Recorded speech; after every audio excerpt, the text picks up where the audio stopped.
Hi, in this video we're going to have a look at two-step equations and we're going to solve the following equations.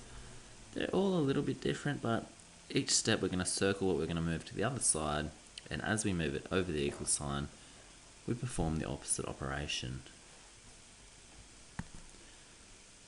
So question 1, 2x plus 5 equals 9. Our goal is to have x equals something. So let's deal with what's on its own first. Here I've got a plus 5, let's move it over. I always write what I don't move first. I didn't move the 2x, the equals is still there, and I haven't moved the 9. What's the opposite of plus 5? Minus 5. So now underneath the 2x, I'll leave that there. What's 9 minus 5? It is 4. What little symbol is in between the 2x? It's a times. This is 2 times x.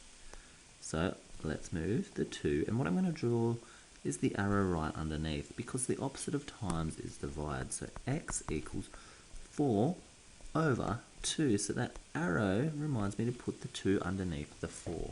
It's a division. What's 4 over 2? X equals 2. You notice we can go and substitute in x equals 2 up here. 2 times 2, because x is 2, is 4. 4 plus 5 is 9. So if you want to write a little note, sub to check. You can check your answers. You can see if you're going to get the marks, while you're in your test. Quickly check it. That way you're confident you're going to get the marks. Let's have a look at 2. You've got minus 3p plus 6 equals 8. Again, I want p equals something, so let's deal with what's on its own first. Plus 6 is on its own. Let's move that. Write down what we haven't moved, or what we're not moving. I'm not moving negative 3p, and I'm not moving the 8, so I'll put that down first. The opposite of plus 6 is minus 6. Minus 3p equals 8 minus 6 is 2. Again, this is minus 3 times p. What's the opposite of times? It's divide. Put the arrow underneath. P equals 2 over minus 3. So the answer is 2 over minus 3, or minus 2/3. This is the same as minus 2/3. Sometimes the answer is a fraction. That's okay. It doesn't matter. Next one, we've got 6p minus 5 equals minus 11. Again, we're going to move the minus 5 first, because that's what's on its own. So what we're going to have is 6p equals minus 11.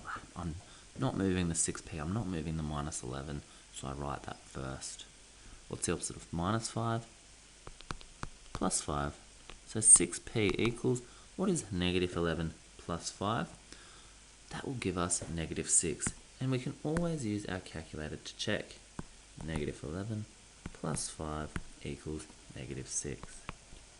Again, it's the same step at the end. What's the opposite of times? It's divide. So I've got p equals minus 6 over 6. What's anything divided by itself? It is 1, so it's minus 1 because we have the negative there. Hope you're starting to see the pattern. Let's have a look at question 4 and 5, the last two questions.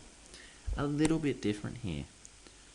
When you have a fraction, it's the same as a division, and what we want to do is move that first. What's the opposite of divide by 4? It's times by 4. So first of all, just like the 3 examples above, we write down what we're not moving first. I'm not moving 3x plus 2, and I'm not moving the 2 on that right hand side.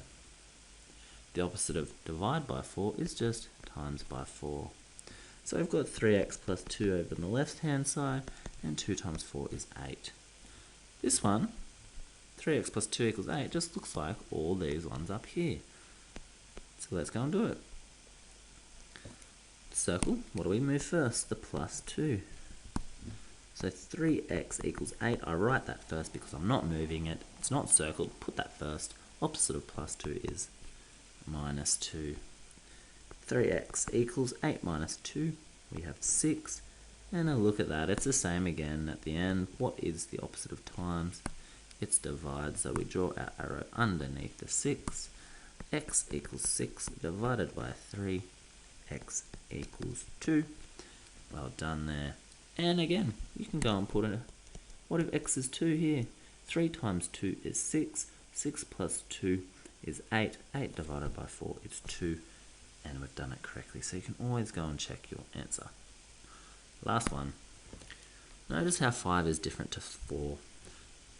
In question 4, the fraction went all the way across.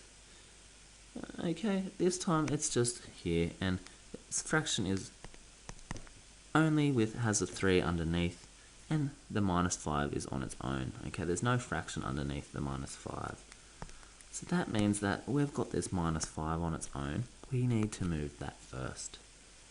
There was nothing really on its own here, okay, because it all was a part of this fraction. So let's just move the 5. Same as every other question. What are we not moving? I'm not moving p over 3. I'm not moving 7, so I'm writing all that first. What's the opposite of minus 5? Plus 5. So p over 3, 7 plus 5 is 12. Now, what's the opposite of divide by 3? Times by 3. So write down what we don't move first. I'm not moving the p. I'm not moving the 12. The opposite of divide by 3, the fraction, is times by 3. 12 times 3 is 36. And you can go and put it back up here. What if p was 36? 36 divided by 3 is 12. 12 minus 5 is 7. And we've done it correctly. So every single time, okay, you circle what you want to move. You write down what you don't move first, and you do the opposite when you take it to the other side. That's it for this video. Well done.